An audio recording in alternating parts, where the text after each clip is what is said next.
Hello all, welcome back to my channel. ఈరోజు మన వీడియోలో ఒక మంచి హెల్దీ రెసిపీ చూపించబోతున్నానండి. జొన్న దోశలు, Jewar dosa. Gluten free grain అండి జొన్నలంటే.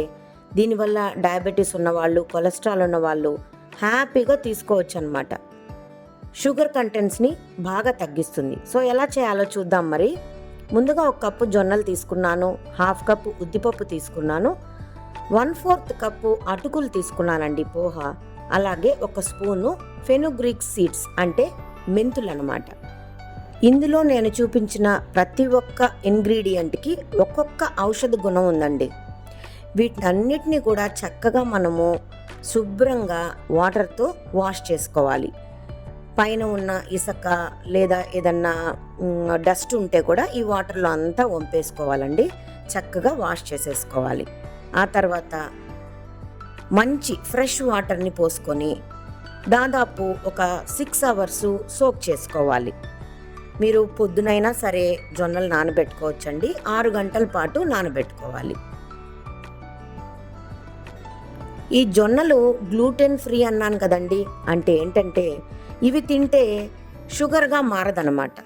అందుకే డయాబెటీస్ ఉన్నవాళ్ళు చక్కగా జొన్నలు తీసుకున్నారనుకోండి, షుగర్ లెవెల్స్ కంట్రోల్ అవుతాయి.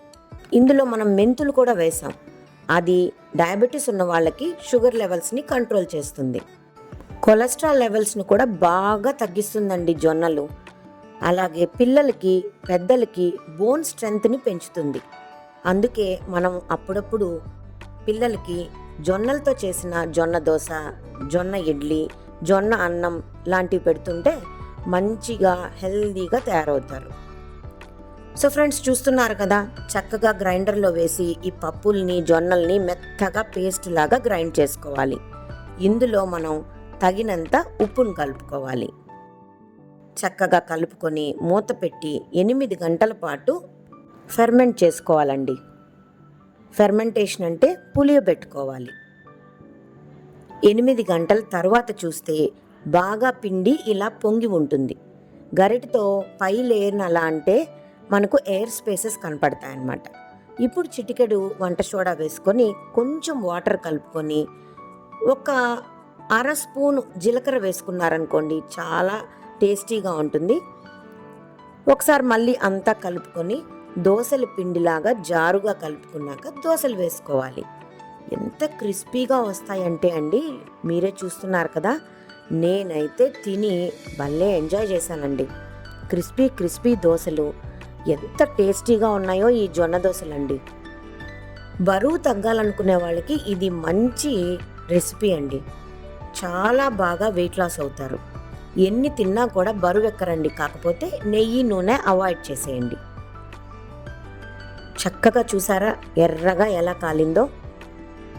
పలుచగా రెస్టారెంట్ స్టైల్లో దోశ వచ్చిందండి. దీన్ని సాంబార్తో అయినా, చట్నీతో అయినా హ్యాపీగా తినొచ్చు. అసలు ఉత్తదే తిన్నా కూడా అంత టేస్టీగా ఉందంటే నమ్ముతారా అండి మీరు? నేనైతే పైన 2 చుక్కలు నెయ్యి కూడా వేసుకున్నాను. నా ఈ క్రిస్పీ జావర్ దోశ చట్నీతో అద్దుకొని టేస్ట్ చేస్తూ నేను ఎంజాయ్ చేస్తాను. సో ఫ్రెండ్స్, ఈ హెల్దీ రెసిపీ మీకు నచ్చింది అనుకుంటున్నానండి. తప్పకుండా మీరు కూడా మీ ఇంట్లో చేసి మీ పిల్లలకు, మీ వారికి పెట్టండి. మీరు తిని ఎంజాయ్ చేయండి, హెల్దీగా ఉండండి. ఇన్ని హెల్తీ బెనిఫిట్స్ ఉన్న ఈ జొన్నల్ని అస్సలు వదలొద్దండి. ఇంకా మంచి రెసిపీస్తో మళ్ళీ మీకు వీడియో షేర్ చేస్తాను. ఇంకొక మంచి వీడియోతో కలిసే వరకు బాయ్ బాయ్.